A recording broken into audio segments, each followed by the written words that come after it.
Halo Adrenaliners, apa kabar kalian semua? Pasti sehat dong ya? Oke, kali ini saya sebagai adiknya Maman yang baru saja comeback akan lanjut mengisahkan sebuah film beradrenalin dengan judul The Immortal Swordstorm yang dirilis pada tahun 2022. Oke, biar gak penasaran dengan bagaimana ceritanya, langsung saja miringkan HP kamu, lemparkan kenangan bersama mantan, karena film adrenalin dimulai.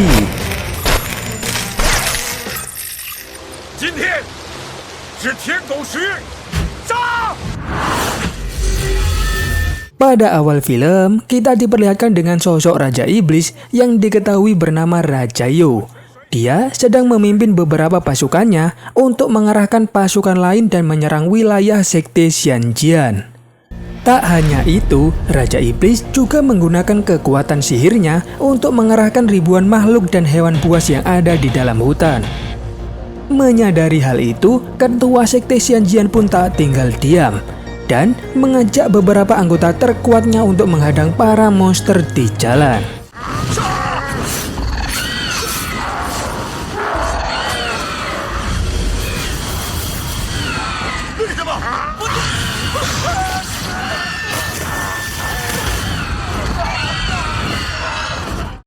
Setelah beberapa saat, tetua sekte Xianjian yang bernama Master Zhang akhirnya bertemu dengan sang Raja Iblis.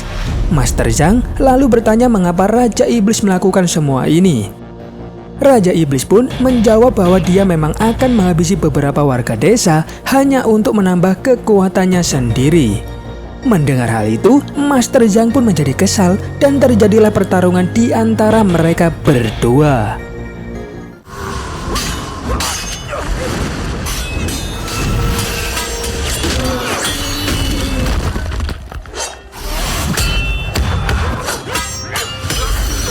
Di tengah pertarungan, Master Zhang sempat terkena serangan Raja Iblis dan membuatnya terluka cukup parah.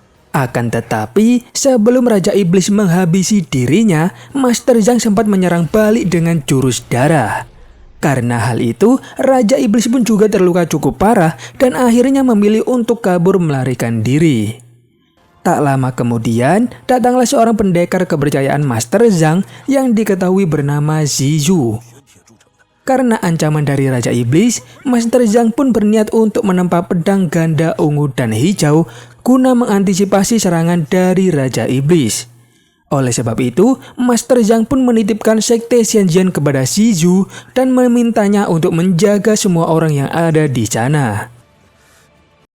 Beberapa dekade kemudian, kita diperlihatkan dengan ketua sekte Xianjian yang baru bernama Zhang Zilin. Sebagai ketua sekte yang baik, Zhang pun mengajarkan beberapa teknik bela diri kepada para anggota sekte yang masih muda. Zhang juga bercerita mengenai legenda pedang ganda ungu dan hijau serta Raja Iblis yang terkenal sangat-sangat kejam. Setelah itu, Zhang pun meminta para muridnya untuk berlatih formasi bintang biduk Tiangang agar bisa melindungi anggota sekte yang lain. Di waktu yang sama, istri Zhang yang diketahui bernama Shen Yun tiba-tiba dihadang oleh dua anak buah Raja Iblis saat akan menemui Zhang. Kedua orang itu berniat untuk menangkap semua wanita dari sekte Xianjian. Mendengar hal itu, tentu saja Shen Yun tidak akan membiarkannya, sehingga terjadilah pertarungan di antara mereka.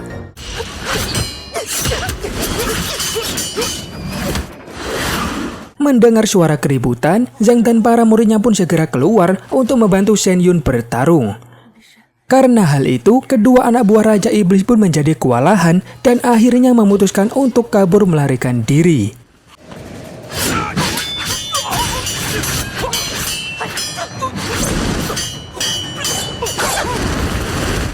Sementara itu di dalam ruangan, setelah Zhang dan para muridnya keluar, tiba-tiba sosok misterius masuk untuk mengambil pedang ganda ungu dan hijau.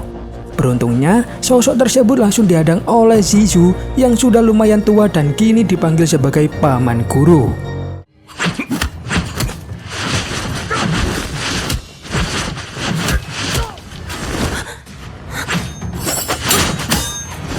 Setelah pertarungan itu, paman guru pun segera melapor kepada Zhang bahwa pedang ganda ungu dan hijau telah berhasil dicuri. Di sisi lain, dua murid Zhang yang bernama Sun Huan dan Shiki masih terus mengejar dua anak buah Raja Iblis yang kabur. Hingga akhirnya mereka berdua tiba di sebuah tempat hiburan malam. Di tempat tersebut, Sun Huan dan Shiki pun langsung ditawari beberapa gadis cantik untuk menemani keduanya bersenang-senang. Namun tak lama setelah itu, kedua anak buah Raja Iblis akhirnya keluar dan langsung menyerang Sun Huan serta Shiki.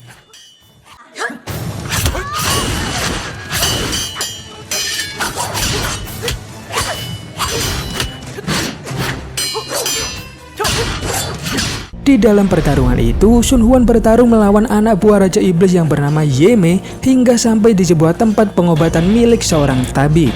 Sementara Shiki masih bertarung melawan Alang di tempat hiburan malam. Lalu, di saat Mei mencoba kabur, Sun Huan pun berniat untuk mengejarnya. Namun, dia langsung dihentikan oleh seorang tabib perempuan yang meminta Sun Huan untuk mengganti semua kerusakan di rumahnya. Tabib cantik dan lucu menggemaskan itu diketahui bernama Shinji. Namun, karena Sun Huan sedang tidak membawa uang, dia pun meninggalkan batu giok milik ibunya sebagai bahan jaminan. Sun Huan juga berjanji akan segera kembali menemui Shinji setelah dia menyelesaikan urusannya. Beberapa saat kemudian, di sebuah markas tempat Raja Iblis bersembunyi, sosok misterius yang tadi berhasil mencuri pedang ganda ungu dan hijau, lalu menyerahkan dua pedang legendaris itu kepada Raja Iblis. Namun, saat diperiksa, kedua pedang itu ternyata palsu. Oleh karenanya, Raja Iblis pun menjadi marah. Dan, untuk menenangkan Raja Iblis, Mei pun memberitahu kalau dia dan Alang telah menculik beberapa gadis untuk dijadikan sebagai tumbal. For your information, Raja Iblis ini telah bangkit dari pertapaannya yang sangat lama setelah dia bertarung melawan Master Zhang.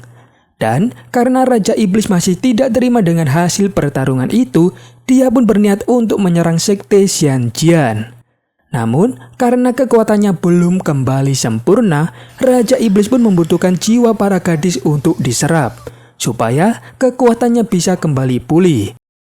Yang anehnya, dari sekian banyak manusia di dunia ini, entah mengapa Raja Iblis hanya tertarik dengan jiwa para gadis.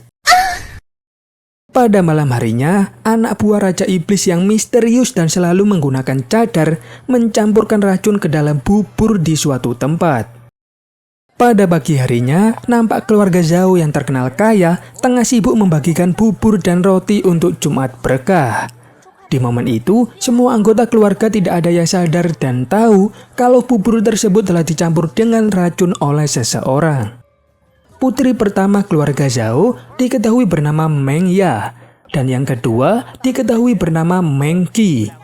Di tempat lain, Zhang tengah berdiskusi dengan paman guru mengenai cara untuk mengantisipasi serangan Raja Iblis. Di momen itu, paman guru meminta Zhang untuk segera mencari pedang ganda ungu dan hijau yang asli di suatu tempat yang telah disiapkan oleh Master Zhang. Paman guru juga menjelaskan bahwa kedua pedang legendaris itu hanya bisa diambil oleh keturunan sekte Xianjian. Informasi tersebut didapat oleh paman guru yang didatangi Master Zhang di mimpinya. Pada malam harinya, beberapa warga desa yang tadi mengambil bubur dari keluarga Zhao tiba-tiba menjadi gila dan nampak seperti sedang kesurupan. Para warga itu kemudian pergi ke tempat tinggal keluarga Zhao dan membuat kekacauan di sana. Sebagian warga yang tidak terkena dampak segera membawa orang-orang yang kesurupan ke tempat Shinji agar bisa untuk segera diobati. Setelah diperiksa, Shinji pun melihat bahwa di dalam tubuh para warga yang kesurupan terdapat banyak sekali serangga. Karena hal itu, Shinji pun menyimpulkan bahwa orang-orang ini telah terkena racun yang dibuat dari campuran darah 5 hewan beracun. Di pagi harinya, pemimpin keluarga Zhao dan kedua putrinya meminta perlindungan langsung kepada Zhang karena mereka terus dikejar oleh orang-orang yang kesurupan. Melihat hal itu, Zhang pun segera menyuruh Sun Huan dan Shiki untuk segera mencari bahan-bahan yang akan dibuat obat. Beberapa saat kemudian, kedua orang itu pun kembali dengan mengajak Shinji bersama mereka. Sun Huan lalu memperkenalkan Shinji kepada Zhang sebagai seorang tabib yang sangat handal. Dan setelah keduanya berdiskusi, mereka pun akhirnya menemukan obat yang bisa mengatasi masalah ini, yaitu dengan menggunakan pil pengusir roh jahat. 蜘蛛、蜈蚣、蝎子，我们都一样哎。驱邪避苦丹。Di sisi lain, meski telah menyerap beberapa jiwa gadis desa, Raja Iblis masih belum merasa kekuatannya kembali pulih. Karena hal itu, dia pun memerintahkan para anak buahnya untuk segera mencari seorang gadis Jueyin, atau seorang gadis yang lahir pada jam, hari, bulan, dan tahun murni Yin. Karena gadis itu memiliki energi spiritual murni di dalam tubuhnya dan pasti bisa langsung mengembalikan kekuatan Raja Iblis.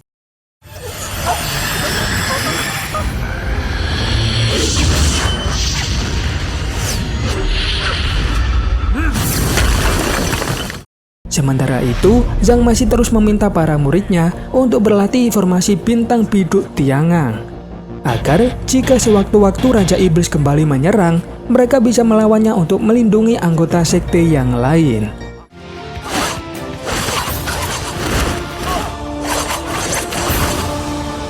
Setelah itu, Zhang pun kembali bertemu dengan Paman Guru untuk membahas lokasi pedang ganda ungu dan hijau berada. Paman Guru lalu memberi Zhang sebuah peta rahasia yang dapat menuntunnya menuju tempat makam pedang. Di tempat itulah kemungkinan dua pedang legendaris yang mereka cari berada. Sementara itu di luar, Sun Huan dan Shiki yang tengah jalan-jalan tak sengaja melihat para pasukan Raja Iblis yang berusaha menangkap para gadis desa. Melihat hal itu, tentu saja mereka tak tinggal diam dan langsung melawan para anak buah Raja Iblis tersebut.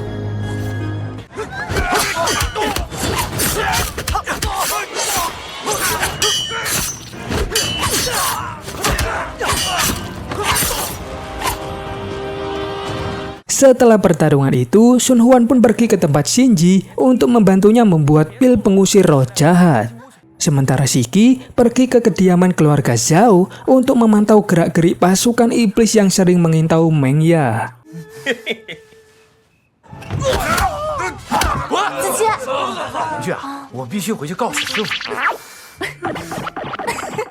Pada malam harinya, Sun Huan dan Shiki tak sengaja melihat Mei serta Alang yang berbincang-bincang dengan tante pemilik tempat hiburan malam. Dari perbincangan mereka itu, Sun Huan dan Shiki pun akhirnya tahu bahwa si tante dengan sengaja menyerahkan beberapa gadis desa kepada Raja Iblis. Lalu, untuk memastikan kebenaran itu, Sun Huan dan Shiki pun menyamar menjadi customer di tempat tersebut. Dan benar saja, di saat keduanya masuk, para gadis yang ditawarkan sudah berbeda dan berkurang jumlahnya. Pada keesokan harinya, Alang datang ke tempat tinggal keluarga Zhao dan berniat untuk menangkap Meng Ya. Karena setelah diselidiki, Meng Ya ini ternyata gadis Jueyin yang lahir pada jam, hari, bulan, dan tahun murni Yin. Alang lalu berkata bahwa dia akan menjemput Meng Ya 10 hari lagi dan menikahkannya dengan Raja Iblis. Karena jiwa dan energi Meng Ya sangat dibutuhkan olehnya. Mendengar hal itu, jelas Meng Ya langsung menolak tawaran tersebut. Namun, Alang langsung memberikan pil racun kepada ayah dan adiknya Meng Ya agar dia tidak bisa menolak tawaran tersebut. Di waktu yang sama, Mei datang ke tempat Shinji dan membawanya untuk ditumbalkan kepada Raja Iblis. Tak lama setelah itu, Sun Huan pun datang untuk menemui Shinji. Namun, dia tidak menemukan satu orang pun di tempat tersebut. Sun Huan lalu bertanya kepada beberapa orang untuk mencari keberadaan Shinji. Di tempat lain, Zhang dan Shiki pergi ke tempat tinggal keluarga Zhao untuk melihat kondisi Meng Qi dan ayahnya. Setelah diperiksa, Zhang pun langsung sadar kalau ayah dan adiknya Meng Ya itu keracunan racun yang sama dengan beberapa warga desa. Oleh karena itu, Zhang pun langsung menggunakan jurus tinju bayangan untuk menyembuhkan pemimpin keluarga Zhao.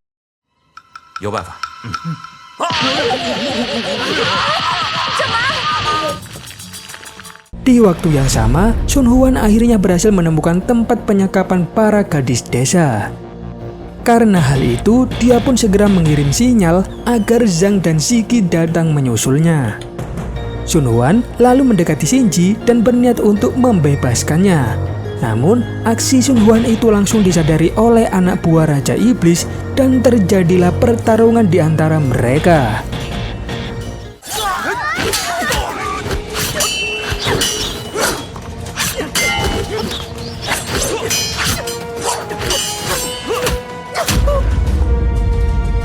Di tengah pertarungan, saat Sun Huan sedikit terpojok, Shiki akhirnya datang untuk membantu.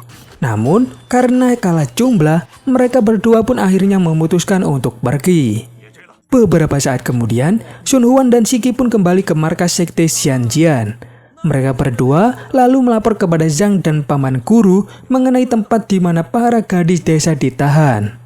Karena hal itu, pada keesokan harinya Zhang bersama beberapa murid sekte langsung pergi untuk mencari para gadis yang hilang. Akan tetapi, setelah menemukan salah satu jejak, Zhang malah memerintahkan para muridnya untuk kembali ke markas. Karena dia khawatir jika semua orang ikut menyelamatkan para gadis, maka tidak ada yang menjaga markas sekte. Pada malam harinya, Zhang pun tiba di tempat para gadis desa ditahan. Namun, saat akan membebaskan mereka semua, tiba-tiba saja pasukan Raja Iblis datang dan langsung menyerang Zhang.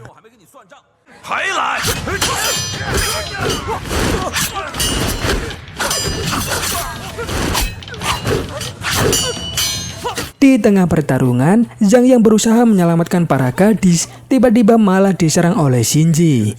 Pada momen itu, Shinji pun mengaku bahwa nama aslinya adalah Xuan Yin, dan dia menyerang Zhang atas perintah dari sang Raja Iblis.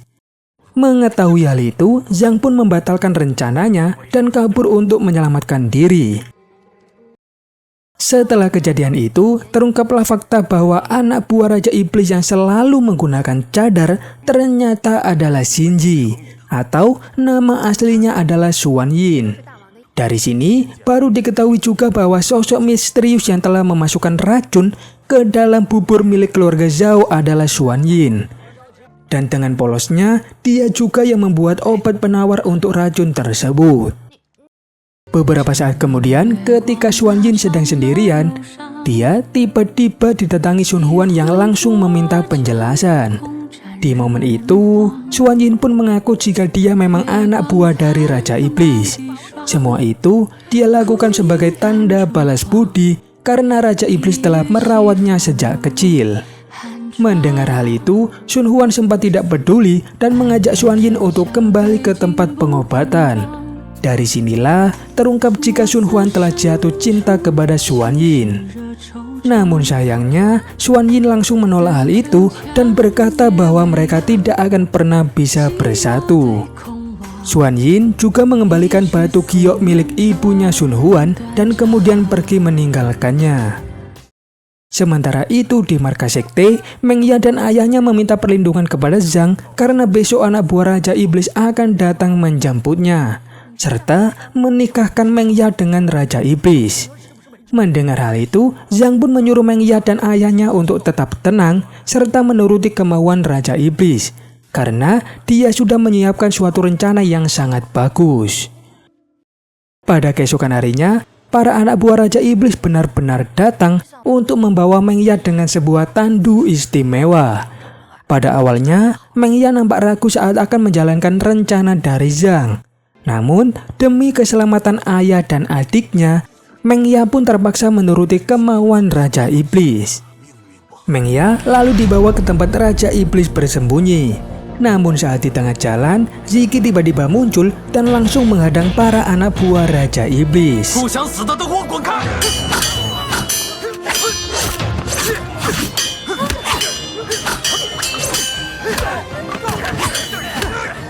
Di tengah pertarungan itu, Zhang akhirnya datang untuk membantu dan memerintahkan Sun Huan serta Shiki untuk segera membawa Meng Ya pergi.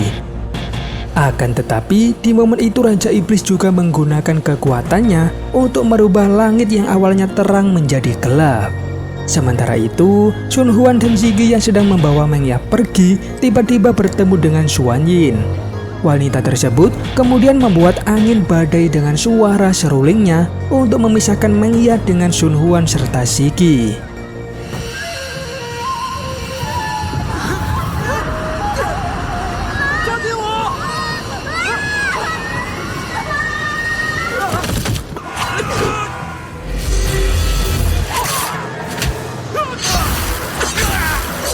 Di sisi lain, setelah menghabisi para pasukan Raja Iblis, Zhang pun menggunakan kekuatannya untuk membuat langit berubah kembali menjadi terang.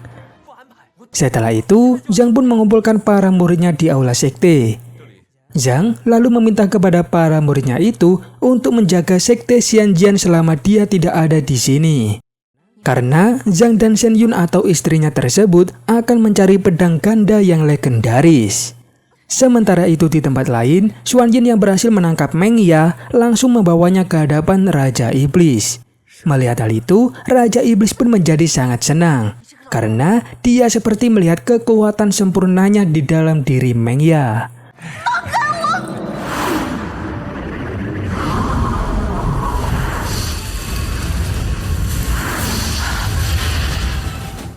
Beberapa saat kemudian, Zhang dan Shen Yun pun tiba di sebuah gua yang terdapat di dalam peta rahasia pemberian Paman Guru. Tanpa pikir panjang, keduanya pun langsung masuk untuk mencari pedang Jiang Qingming atau pedang ganda ungu dan hijau. Namun tanpa mereka sadari, Mei diam-diam terus mengikuti kemana Zhang dan Shen Yun akan pergi.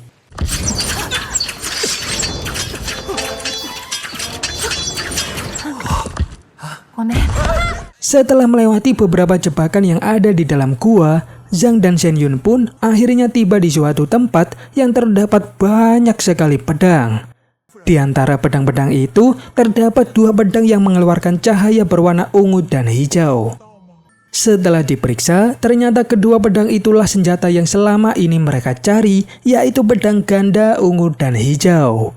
Namun, saat akan mengambilnya, Shen Yun tak mampu menarik pedang yang tertancap di batu tersebut. Melihat hal itu, Zhang pun teringat dengan pesan dari Paman Guru yang berkata bahwa kedua pedang tersebut hanya bisa diambil dengan menggunakan darah untuk membuka segel yang menahannya. Dan benar saja, setelah mengusapkan sedikit darah di bagian bilah kedua pedang itu, Zhang dan Shen Yun pun berhasil mencabutnya.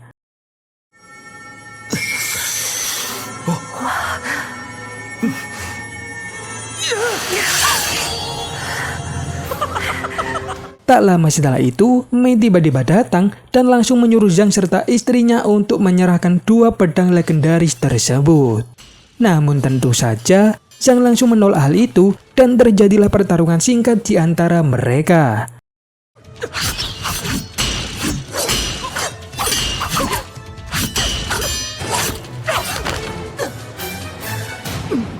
Karena pertarungan itu, ular raksasa yang menjaga kedua pedang legendaris itu menjadi terbangun dan langsung menyerang Shen Yun.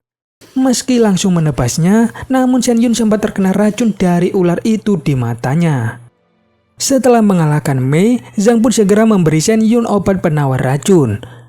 Namun, karena pil tersebut tidak langsung bekerja, Shen Yun pun meminta Zhang agar segera kembali dengan membawa pedang ganda untuk menyelamatkan anggota sekte yang lain. Sementara itu di luar, Xuan Yin dan Alang memimpin para pasukan Raja Iblis untuk menyerang markas sekte Xianjian.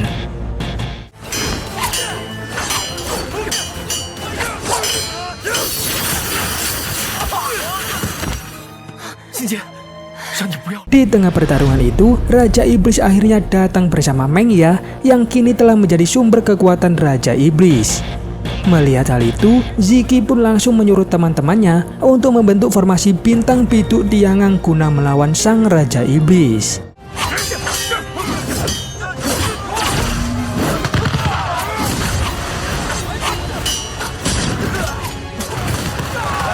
Meski formasi yang mereka kuasai itu cukup kuat, namun dengan melawan Raja Iblis yang kekuatannya sudah kembali pulih sempurna, Ziki dan yang lain pun menjadi kewalahan.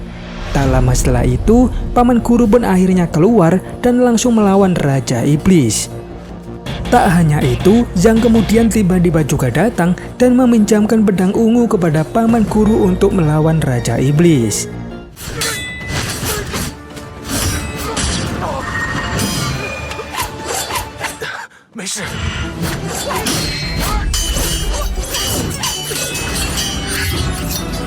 Di tengah pertarungan, Paman Guru merasa pedang ungu yang dia gunakan adalah pedang yang palsu, karena tidak bisa mengeluarkan kekuatan yang hebat. Mengetahui hal itu, Zhang pun sadar bahwa pedang tersebut pasti hanya bisa digunakan oleh istrinya yaitu Shen Yun. Karena Shen Yun telah mengoleskan darahnya di bagian bilah pedang tersebut. Tak lama setelah itu, Shen Yun akhirnya datang di waktu yang tepat dan langsung membantu Zhang melawan Raja Iblis.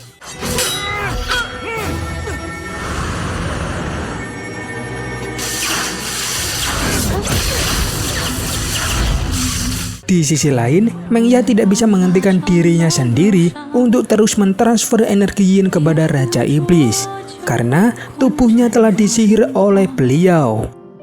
Meng Ya lalu meminta Ziki untuk segera menghabisinya, karena selama Meng Ya masih hidup, maka Raja Iblis tidak akan pernah bisa dikalahkan.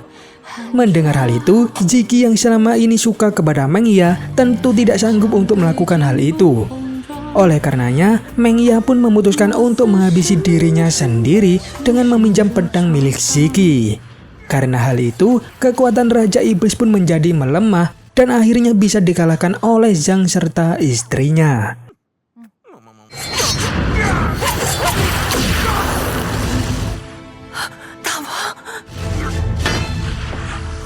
天下无敌。 Beberapa waktu kemudian, setelah berhasil mengalahkan Raja Iblis, Zhang pun membawa Xuan Yin kembali ke markas sekte. Zhang juga berniat menjadikannya sebagai murid sekaligus tabib di sekte Xianjian ini. Pada awalnya, Xuan Yin nampak senang mendengar tawaran itu. Namun, di saat Zhang pergi bersama Shen Yun, tatapannya berubah menjadi mencurigakan. Karena hal itu, film pun menjadi berakhir. 我现在就收你为徒。多谢师傅。哎，你放开！不争气啊，这是。 仙剑门交给我，没事的，师傅。